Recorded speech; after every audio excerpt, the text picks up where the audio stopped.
di situ cocok, gitu kan? Ramah, kemudian segala fasilitas pecinya pun macam-macam. Ada peci seperti serban gitu, seperti peci Azhar itu, ada seperti peci Turki, macam-macam. Nah, jadi cocoklah dengan keinginan kita kan. Nah, juga kegiatan yang di masjid, ya. Nanti ada kegiatan kajian mingguan, kajian subuh, kajian bulanan, majelis taklim ibu-ibu, macam-macam. Nah, sekarang jamaah masjid-masjid itu banyak. Hari Senin kajian tafsir, Selasa akidah, Rabu hadis. Ya. Jadi dia membuat suatu kajian yang sudah terstruktur dan terkurikulum. Ustadznya pun yang memang berkompeten.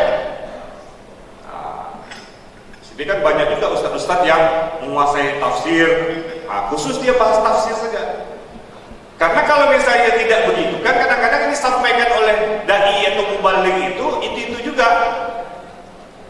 Karena tidak ada kurikulumnya. Nah, masjid selaku takmirnya juga membuat hal seperti itu. Kajian tafsir. Misalnya tafsirnya apa? Tafsir itu kasir kah? Tafsir jalan lain kah? Macam-macam. Hadis, apa yang dipakainya? Arba'in Nawawi atau apa? Begitu juga persoalan akidah, ya, sejarah, tarikh, sirah nabawiyah. Sirah nabawiyah itu merupakan kajian yang jarang juga orang membahasnya secara detail, gitu ya. Kita kenal dengan sahabat-sahabat Nabi. Nah, kalau ada ustadz yang pakar dengan sirah nabawiyah itu, sahabat itu siapa nama dia, siapa keturunan dia, bagaimana akhlaknya, apakah Nabi pernah memuji dia, itu kan perlu ilmu-ilmu seperti itu diketahui oleh jamaah, gitu ya. Karena itu menjadi teladan. Kemudian upload foto masjid, di sisi mas itu foto masjid. Harus ada nanti foto-foto itu gunanya bahwa untuk menstandarisasikan bagaimana bangunan masjid itu yang ideal. Misalnya tempat duduknya sudah ideal atau belum? Kadang-kadang tempat duduk dengan tempat buang air itu sama saja. Nah, akhirnya orang pun jadi malas datang ke masjid. Ada yang memisahkan kalau ada ruangan-ruangan. Nah, jadi tempat duduknya sangat tidak sunnah dalam artian orang hemat lagi berdiri dengan. Nah, itu juga perlu kita pikirkan secara bersama, ya. Nah, nanti ada dokumen pendukung, sejarah dan keterangan atau deskripsi tentang masjid itu. Misalnya masjid itu Masjid Pertamina. Kayak tadi malam saya nginap di Masjid Pertamina, masjidnya sangat luar biasa menurut saya. Nah, enak di dalamnya, ada AC-nya, karpetnya tebal, gitu ya. Kemudian ustadz imamnya bagus, taktilnya bagus. Dan kadang juga kita ada bagian tentang imam, standarisasi imam. Kalau imam bagus itu juga mengundang orang banyak datang ke masjid itu, Pak. Pasti. Kalau enak lah bacaan imam, nah saya di situ aja lah. Imamnya enak bacaannya, gitu. Hafalannya pun banyak, gitu. Kalau masjid-masjid yang biasa-biasa itu kul terus ya kan? Kul huwallahu ahad, kul a'udzu birabbil falaq, itu aja.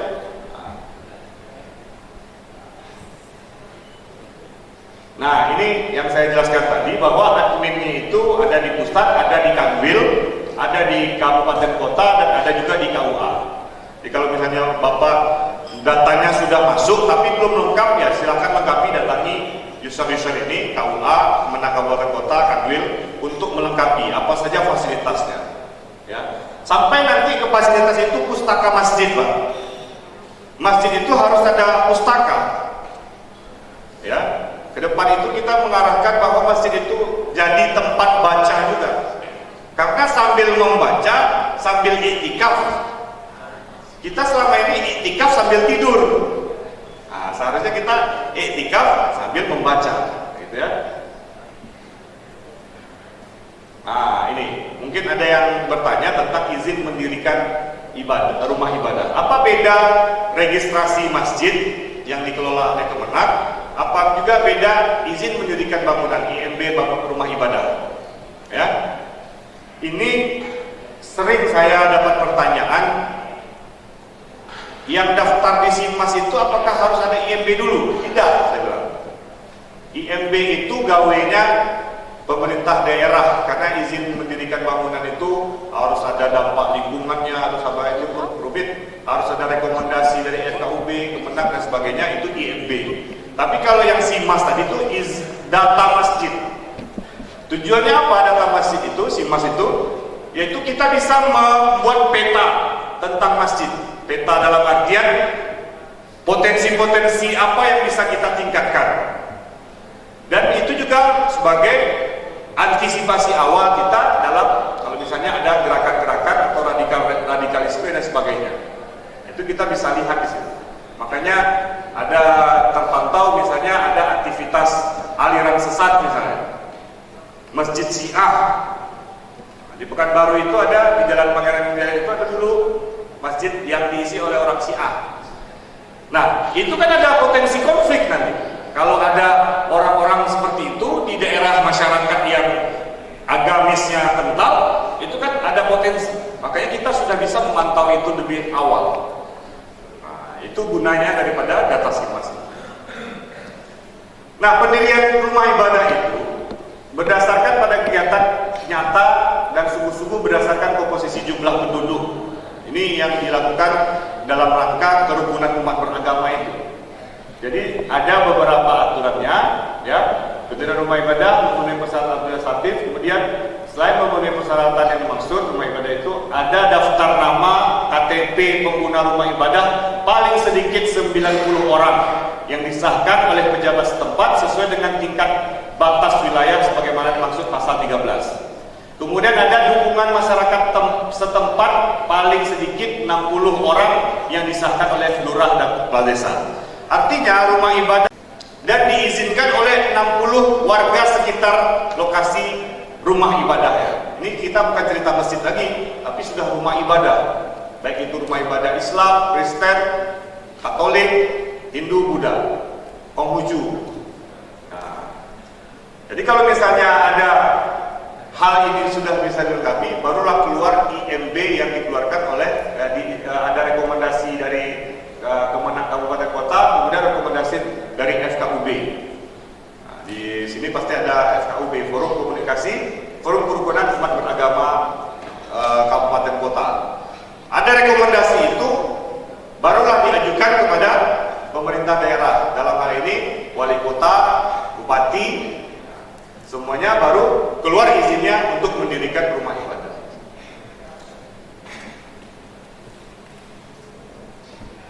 Nah, Bapak Ibu, kemarin kan ada bantuan ya.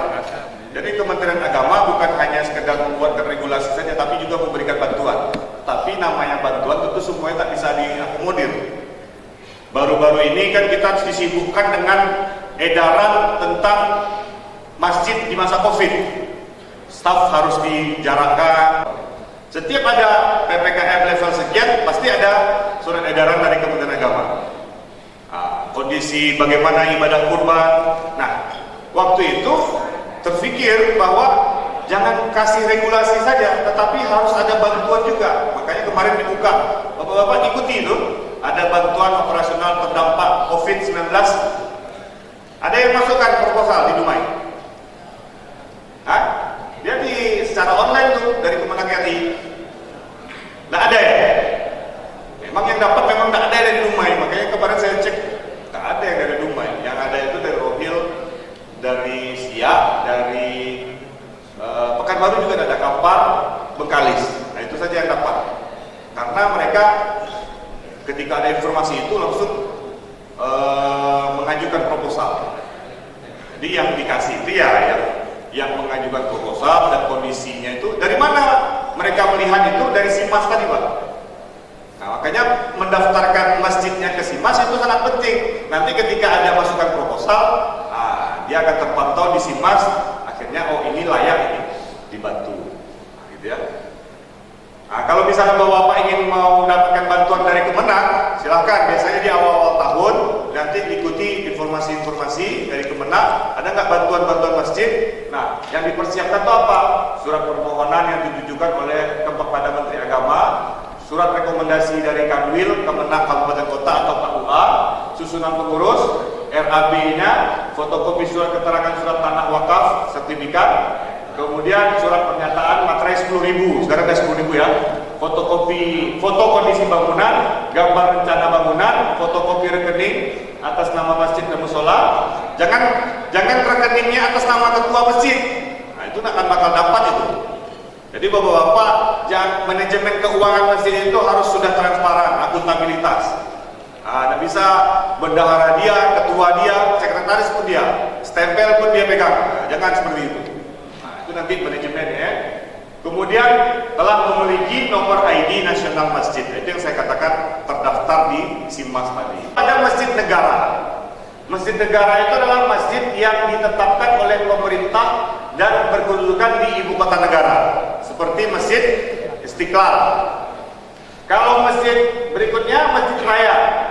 Masjid raya yang ditetapkan oleh pemerintah tingkat provinsi. Makanya Masjid An-Nur itu dulu namanya Masjid Agung, sekarang dirubah menjadi Masjid Raya An-Nur. Nah, Masjid Kabupaten Kota apa namanya? Masjid Agung. Di sini nama masjidnya apa? Masjid Agung atau Masjid Raya? Masjid Agung ya. Nah, Masjid Agung. Nah, itu di SK-kan oleh Pak Wali Kota. Nah, Kementerian Agama hanya sifatnya rekomendasi saja. Jadi yang di menjelang SK-kan itu direkomendasikan oleh Kementerian Agama. Kemudian ada masjid besar, yaitu masjid yang ditetapkan oleh pemerintah tingkat kecamatan, itu namanya masjid besar. Kemudian ada masjid jami, itu di tingkat kelurahan dan desa. Ini harus disesuaikan supaya kita itu punya visi yang sama. Jadi jangan sampai masjid jami yang di kelurahan dibuat masjid besar atau sebaliknya. Nah, ini tipologi masjid. Nanti ada masjid tempat publik, musola tempat publik, perumahan dan sebagainya. Nah, ini beberapa masjid imarah, masjid negara. Saya hanya bacakan yang penting-pentingnya saja. Kalau masjid negara itu harus ada APBN, ya, melalui APBN, dibiayai dari subsidi negara melalui APBN, APBD. Masjid An-Nur, Raya An-Nur itu untuk listriknya saja kalau salah kata pengurusnya itu 20 juta, tak kemana. Bayangkan jumlah listrik dari pekarangan semuanya 20 juta, tak kemana. Makanya kalau misalnya tidak dibantu APBN, tak mungkin jamaah. Apalagi masa Covid kemarin tak ada jamaah kan.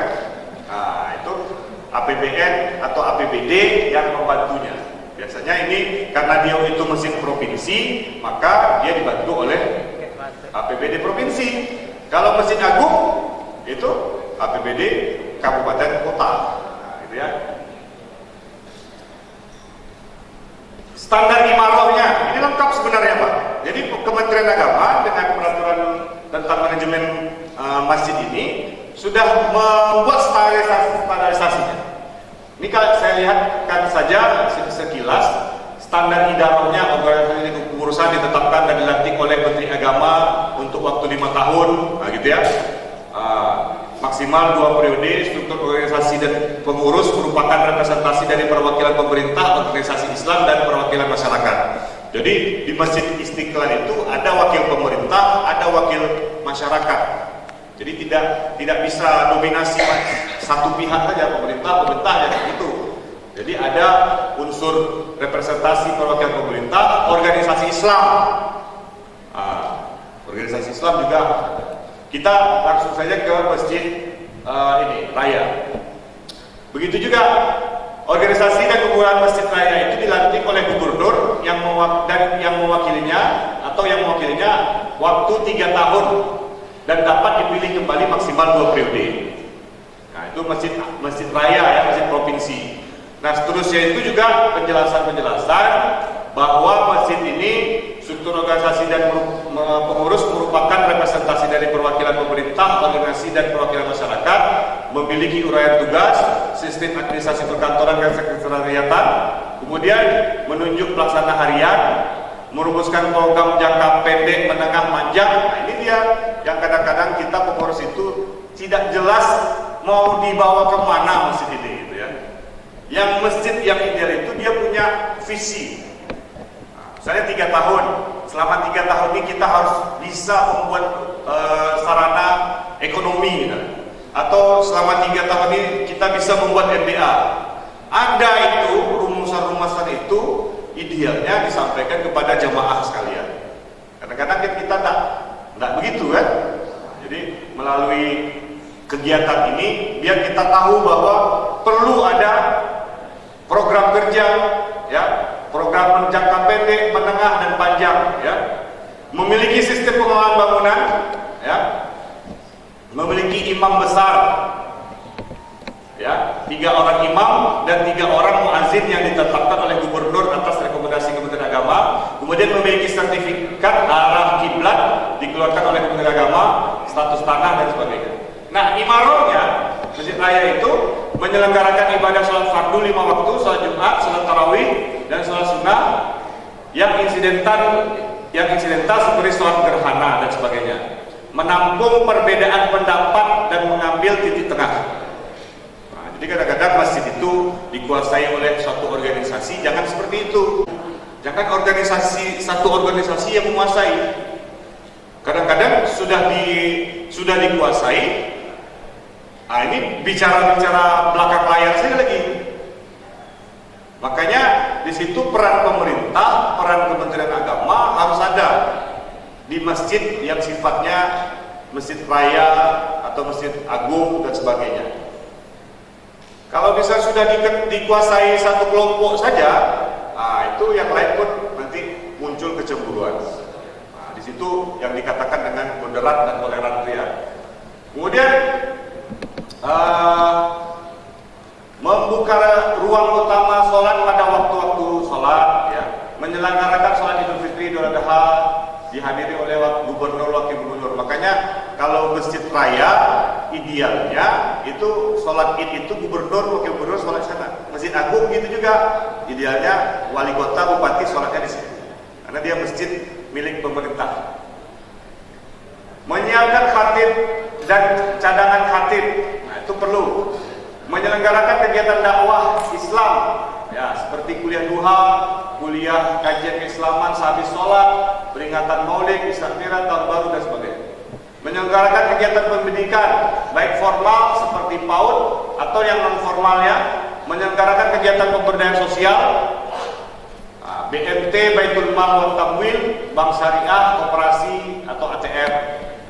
Menyelenggarakan kegiatan pemberdayaan sosial keagamaan seperti santunan fakir miskin, yatim piatu, menghimpun hewan kurban dan seterusnya. Melayani konsultasi jamaah. Misalnya jamaah kita buka konsultasi keluarga BP4, buka itu konsultasi keluarga, oh banyak yang datang Bang. Ternyata banyak pasangan-pasangan, ya, suami istri itu butuh sarana tempat konsultasi. Karena kalau misalnya antara suami istri itu sudah berkelahi, sudah ribut, ya, terus dia ibu, nah butuh konsultan. Nah, itu juga menjadi tempat di masjid itu juga bisa diciptakan konsultasi keluarga. Atau masalah warisan, ya, warisan, atau masalah-masalah agama, dibuka itu layanan konsultasi. Nah, itu orang banyak datang ke sana. Misalnya ada seorang ustadz itu digaji dia untuk menerima kehadiran orang-orang yang ingin berkonsultasi tentang masalah agama. Kami di Kanwil itu, dulu kan BP4 itu di Kanwil, ternyata persoalan-persoalan itu banyak. Ada kekerasan rumah tangga, ada tentang anak angkat, ya. Menyelenggarakan pelayanan kesehatan dan pemulasaran jenazah, melayani konsultasi jamaah, menyelenggarakan bimbingan pelatihan manasik haji dan umroh. Nah, ini juga ada manasik haji dan umroh. Biasanya itu dilakukan oleh KBIH numpang di masjid kita atau apa. Nah, nanti itu bisa menjadi mencerdaskan masyarakat kita dan seterusnya. Ini Masjid Raya. Kalau Masjid Agung, nah, Masjid Agung itu hampir sama semuanya, ya, memiliki imam besar dan 3 imam rawatib yang ditetapkan oleh bupati wali kota, memiliki muazin minimal 2 orang, memiliki sertifikat al-kiblat, memiliki legalitas surat tanah dan seterusnya. Kalau masalah imarah, juga begitu, menampung, membuka ruang utama sholat pada waktu-waktunya, ada ceramah-ceramah kajian agama, kajian duha, kajian keislaman sahabat sholat, peringatan maulid Nabi, Isra Mi'raj dan seterusnya. Kemudian menyelenggarakan kegiatan pendidikan baik formal di Masjid Agung kita. Ada sekolah Pak? Ada? Apa Pak namanya? Pak NDA? Oh SD, ya. Berarti sudah ada sarana pendidikannya. Kemudian ada majelis taklim, ya, PKBM, pusat kegiatan belajar masyarakat dan seterusnya, ya. Menyelenggarakan kegiatan pemberdayaan sosial, ekonomi, kemudian menyelenggarakan kegiatan santunan fakir miskin, yatim, menghimpun hewan kurban, menyalurkan kepada masyarakat dan seterusnya. Menyelenggarakan pelayanan kesehatan. Nah, pelayanan kesehatan ini bisa mobil jenazah, ya, ambulan, atau ada dokter di sekitar situ yang bisa mungkin periksa dokter, bisa dibuat seperti ruangan. Kemudian juga menyelenggarakan bimbingan dan pelatihan manasik haji, konsultasi agama, menyelenggarakan siaran dakwah melalui media televisi, radio, media sosial, minimal dalam bentuk radio yang disiarkan secara luas. Ini juga merupakan kreativitas kita belakangan. Di masjid-masjid itu ada channel YouTube, ya, ada channel YouTube. Ini kan suatu hal yang kreatif, yang dulunya. Tapi jangan sampai gara-gara channel YouTube itu orang nggak mau ke masjid lagi, karena sudah bisa dengar di rumah, kan begitu. Tapi itu suatu, makanya ada usulan jangan di live streaming kan. Karena apa? Karena kalau live streaming itu dia langsung kan, tak bisa diedit-edit. Kadang-kadang ketika dia live streaming itu penceramahnya ada cerita-cerita lucu-lucu atau cerita-cerita mungkin bercanda, menjadi konsumsi orang banyak, akhirnya bisa jadi masalah. Nah itu saya waktu sama UAS masalah salin itu kan, padahal maksudnya tidak seperti itu, tapi karena di streaming kan, tidak bisa diedit. Makanya ada baiknya langsung streaming, tapi ada baiknya juga di offline kan dulu.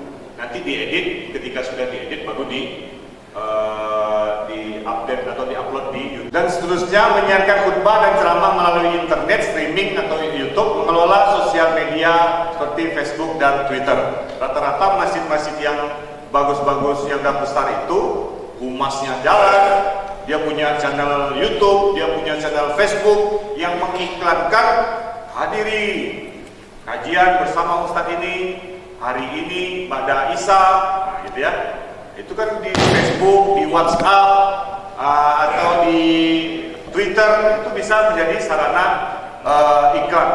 Nah mainnya lagi itu pengumuman sampaikan kepada jamaah hadir, akhirnya orang nggak ini kan.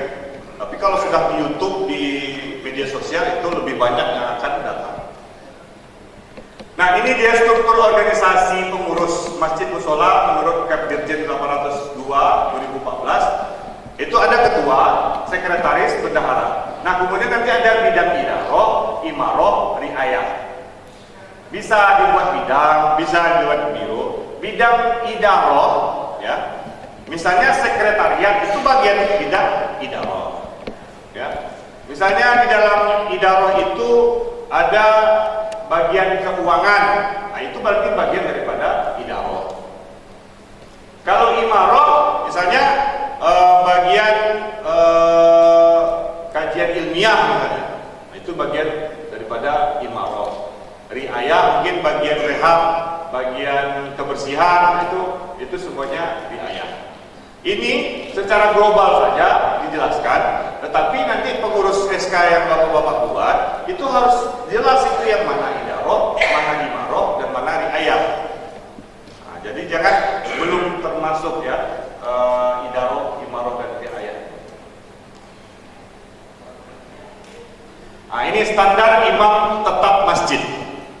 Ya, nanti masalah moderasi beragama nanti siap zuhur. Standar imam masjid. Imam tetap masjid memiliki peran strategis sebagai pemimpin dan pembina umat dalam upaya membimbing, memimpin dan mempersatukan umat untuk mewujudkan umat yang berkualitas, moderat dan toleran. Nah, itu dia bahasanya terlalu begitu ya. Masyarakat yang umat yang berkualitas, moderat dan toleran. Imam tetap masjid tidak hanya sebagai sosok pemimpin dalam sholat berjamaah, namun imam tetap masjid sebagai panutan, selain sebagai panutan, tapi juga dalam mencerahkan umat di bidang keagamaan dan ibadah sosial yang lebih luas. Jadi imam itu harus punya visi bagaimana dia menjadi pencerah, bukan pemecah. Kadang-kadang imam ini pula yang memecahkan. Kebetulan di masjid itu dulu bismillahnya jahar. Nah, ganti imam disirkannya bismillah. Nah, itu keliru. Itu akhirnya orang pecah. Atau sebaliknya. Awalnya basmalah sir. Ganti imam itu langsung jahar. Nah, akhirnya muncul protes. Jadi imam itu harus punya kepribadian yang dia mencerahkan, bukan memecah, memersatukan, bukan memecah belah jamaah. Gitu ya Pak ya. Nanti akan kita lihat speknya. Tentu dia mengerti tentang hal-hal yang tentang keimaman ini ya. Ini persyaratan imam Islam itu sudah jelas ya. Laki-laki itu sudah jelas. Imam itu harus laki-laki, dewasa, adil, sehat jasmani rohani, berakhlak mulia, berpaham ahlus sunnah wal jamaah. Maksudnya itu tidak berpaham syiah. Nanti kalau masalah aswaja dengan salafi itu nanti kita buka diskusi khusus ya. Gue memiliki komitmen terhadap dakwah Islam. Jadi dia berpaham ahlus sunnah wal jamaah. Ahlus sunnah wal jamaah itu Pak, pembagiannya banyak pula. Ada Asy'ari, ada Maturidi, ada kalau di Indonesia ini ada NU, ada Perti, ada Muhammadiyah, ada Salafi, macam-macam. Jadi itu panjang ceritanya nanti kalau kita bahas itu. Yang penting dia tidak Syiah. Kalau kita lihat Wikipedia di status nama negara yang diakui oleh Wikipedia ensiklopedia dunia, itu negara Islam itu cuma dibagi dua saja. Negara Muslim Sunni atau negara Muslim Syi'i.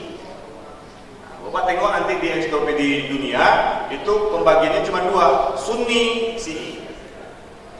Kita ini di Indonesia ini Sunni. Kalau Iran itu Syiah. Kalau di Lebanon, Syria itu jumlahnya bisa sekian persen Sunni, sekian persen Syiah. Tapi kalau di negara-negara yang Asia Tenggara itu semuanya rata-rata tidak ada yang Syiah, semuanya Sunni, ya, semua Sunni. Nah, kalau yang sudah arah-arah ke Iran, Afghanistan, Syria, Lebanon. Nah, kalau Lebanon itu lebih unik lagi. Itu negaranya di presidennya misalnya Islam, itu ketua DPR-nya harus Kristen. Nanti perdana menterinya Syiah. Itu dah nomenklatur negaranya. Nanti kalau misalnya presidennya Kristen, nah itu ketua DPR-nya itu Islam Sunni. Nanti PM-nya jadi Syiah. Nah, kita ini semuanya Sunni. Jangan kita tuduh-tuduh orang, oh itu Syiah, jangan. Ya, kita ini Sunni semuanya. Macam-macam keadaan yang ada di negara-negara Islam itu antara Sunni, Syi'i. Nah, kita ini relatif aman sebenarnya dari segi, karena kita Sunni itu memang seluruh kita Sunni. Tidak ada Syiah. Kalaupun ada, paling jumlahnya sangat-sangat kecil sekali. Artinya bentrok konflik, ya, konflik itu masih agak jauh. Tapi kalau di negara-negara Arab sana, di Irak, itu Sunni Syi'i itu hampir berimbang. Teologi Syiah dengan Sunni itu kan sangat jauh. Akhirnya bisa menciptakan percikan-percikan konflik.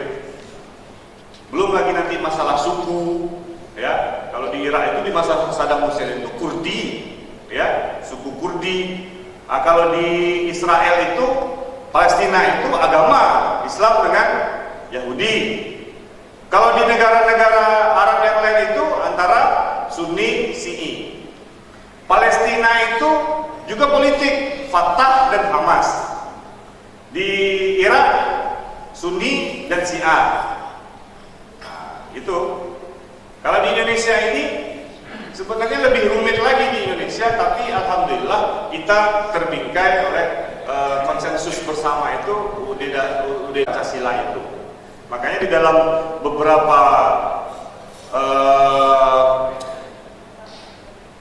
putusan-putusan daripada organisasi agama yang ada di Indonesia itu, Indonesia ini merupakan Darul Ahdi was Syahadah, ya, suatu tempat kita melakukan komitmen bersama, ya, kita saling mendengar rasa wasyahadah, dan tempat kita mengaktualisasikan diri karena dia menjadi negara kesatuan kita bersama.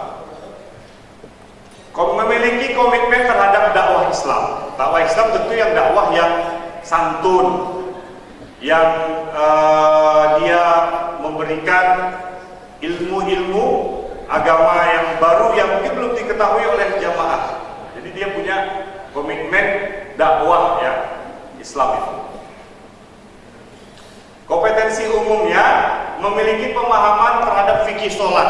Itu minimalnya dia tahu tentang fikih sholat. Jangan pula dia nanti disuruh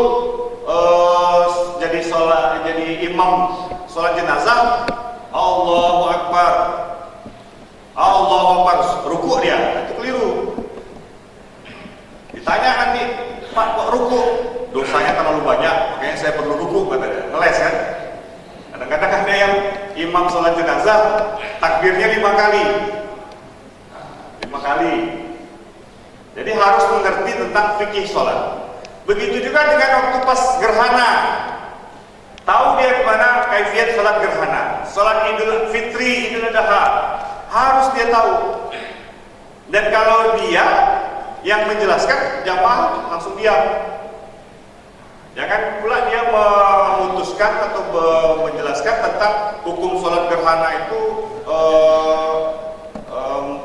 ada 3 pendapat katanya. Pendapat imam ini begini, ini. Akhirnya jamaah bingung. Seharusnya tidak begitu. Kita kalau di dalam satu itu kita sudah putuskan saja. Nah, makanya bapak-bapak semuanya bisa follow, ya, Facebook, Instagram Bimas Islam Kemenak RI, itu fikih standar Indonesia.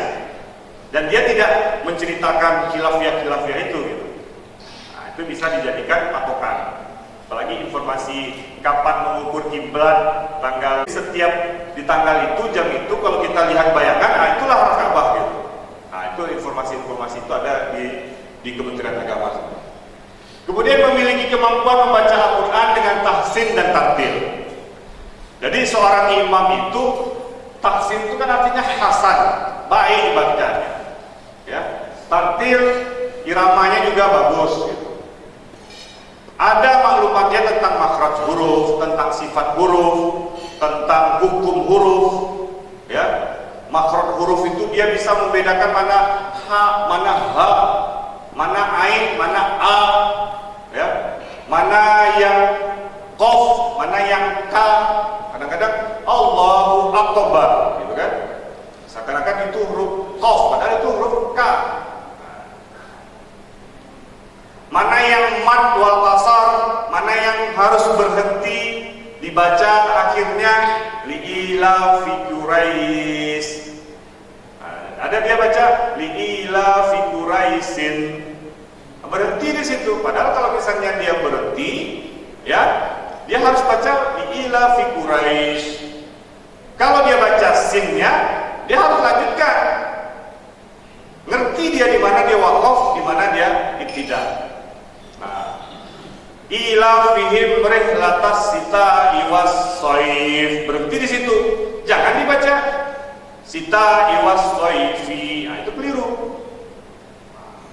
Dulu kan ada anekdotnya, disuruh ngaji, Tak bisa dia berhenti wakaf di situ. Ila fihim rihlatas sita'i was-shaifi. Langsung dipegangnya oleh gurunya. Waktu ila fihim rihlatas sita'i was-shaif. Wah, ini ya.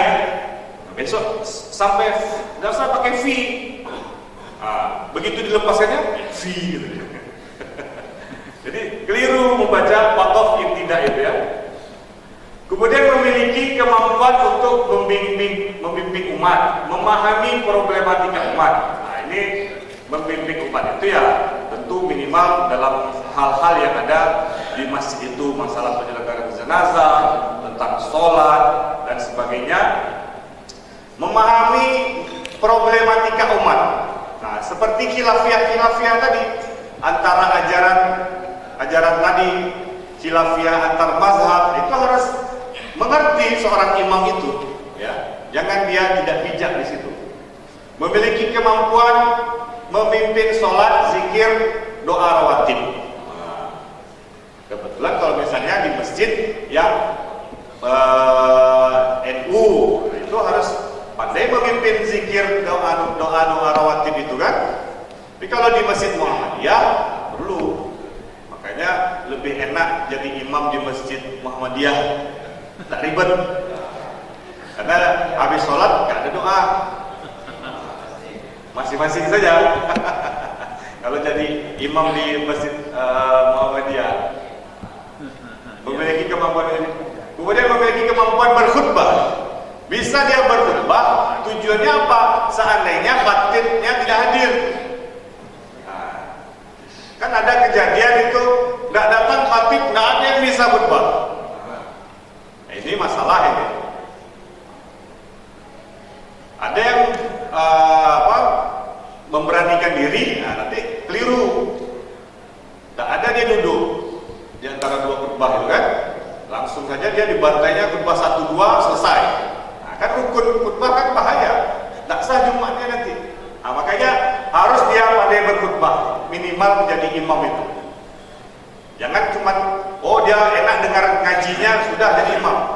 Nah, tapi ketika dia tidak berkhutbah dia bisa. Tujuan kita untuk itu, seandainya khatibnya tidak datang, dia bisa menggantikan. Memiliki wawasan kebangsaan. Setiap peraturan-peraturan yang ada di pemerintah, kalau ada wawasan kebangsaan, artinya adalah tidak pemecah belah. Kita harus memersatukan bangsa ini. Jangan pikirannya, ini Jokowi, ini Prabowo, jangan begitu Pak. Jangan kita yang menjadi provokator itu, jangan. Kalau saya memahaminya begitu, wawasan kebangsaan itu adalah bagaimana kita satu bangsa, kita bisa bersatu, bukan saling berpecah belah. Nah, ini masjid-masjid negara, ya, kompetensi khusus imam. Kalau masjid negara, pendidikannya minimal S1. Hafalan Al-Qur'annya 30 juz. Nah, kalau di Istiqlal itu kadang-kadang ada datang ya, ada Ustaz Husni, itu dia imam masjid Istiqlal. Nah, itu hafal 30 juz. Waktu pas beliau datang ke sini, kebetulan kami ke Rohul, langsung jadi ceramah dan jadi imam di Masjid Agung Rohul. Memiliki keahlian membaca Al-Quran dengan merdu, memiliki pemahaman tentang fikih, hadis dan tafsir. Nah, ini kalau di Masjid Istiqlal, Masjid Negara begitu. Mampu berkomunikasi dengan bahasa Arab dan salah satu bahasa asing lainnya. Ini tujuannya apa? Kalau ada tamu-tamu negara datang situ, saya kayak Sudais datang situ, imam tadi bisa jadi, dia bisa berbahasa Arab gitu. Atau datang Barack Obama dulu kan di Istiqlal, Barack Obama datang, dia bisa menjelaskan dengan bahasa Inggris gitu ya. Nah, jadi harus pandai bahasa asing lainnya. Kalau imam Masjid Nasional dan Masjid Raya, pendidikan minimal S1. Memiliki hafalan Al-Quran minimal 10 juz. Kalau Masjid Raya, memiliki keahlian membaca Quran dengan merdu, memiliki pemahaman tentang fikih, hadis dan tafsir, dan mampu berkomunikasi dengan bahasa Arab atau salah satu bahasa asing lainnya. Ini masjid provinsi. Ya, masjid provinsi ini kadang-kadang juga didatangi oleh orang asing kan. Asal jangan orang Cina aja lah, gitu ya. Kalau Cina nggak pandai kita berbahasa Cina ya, walaupun wajah mirip Cina ya. Memiliki berkomunikasi bahasa Arab. Nah, bahasa Arab ini kalau imam itu pandai berbahasa Arab, ya itu sudah bagus sekali ya. Karena tadi dia mengerti fikih, hadis, tafsir. Karena dalam memahami fikih, buku-buku fikih, hadis, tafsir itu harus menguasai kitab-kitab turos atau kitab-kitab sumber ya. Ini masih agung, dari kabupaten kota masih agung. Minimal S1 atau sederajat. Nah, kita mesin, imam kita, ada imam mesin sini? Jagung ada sini? Ada yang hadir? Tidak ada ya. Nah, standarisasi begini. Minimal S1, memiliki hafalan minimal 2 juz. Minimal 2 juz, baik itu juz 2930 atau juz 1. Dan juga minimal dia hafal surat-surat penting ya, seperti surat sajadah. Kalau hari Jumat subuh kan biasanya sajadah itu. Surat Yasin, Ar-Rahman, surat-surat itulah. Tadi pagi saya subuh di Pertamina, imamnya baca surat Qaf. Memiliki keahlian membaca Quran dengan merdu, memiliki pengetahuan fikih, hadis dan tafsir. Tentu kalau yang masjid nasional fikih, tafsir dan hadis itu lebih luas lagi. Kalau yang ini agak turun lah sedikit. Kalau di masjid agung ini. Nah, ini masjid besar ya, sorry ya. Ini S1. Kalau masjid besar, pendidikan minimal S1 sederajat. Besar tadi masjid apa Pak? Kecamatan ya. Kecamatan memiliki hafalan Quran minimal juz 30. Bukan 30 juz, minimal juz 30. Beda itu 30 juz dengan juz 30. Dulu kalau MTQ itu salah-salah tuh panitianya. Soal di situ dibuat juz 30, diambilnya yang 30 juz. Akhirnya waktu pas MTQ bingung pesertanya. Nggak masuk itu juz 30 Pak. Oh, rupanya di situ tulisannya 30 juz. Musabaqah 30 juz bukan juz 30 gitu ya. Jadi minimal juz 30. Masjid kita minimal apa enggak juz 30 yang di rumah-rumah kita ini? Juz mangga bisa Pak. Mudah-mudahan ya juz 30. Kemudian memiliki keahlian membaca Al-Quran dengan merdu, memiliki pengetahuan fikih, hadis dan tafsir sesuai dengan tingkat masyarakat setempat ya. Jadi jangan cerita fikih tapi fikihnya ada kelas tinggi, asbah wa nazair, takhrijul furu' alal usul, fikih nawazil, itu belum tahu masyarakat di kecamatan. Tentu fikihnya fikih thaharah, bagaimana cara berwudu, bagaimana cara istinja dan sebagainya. Imam Masjid Jami, ini minimal pondok pesantren SLTA sederajat. Hafal minimal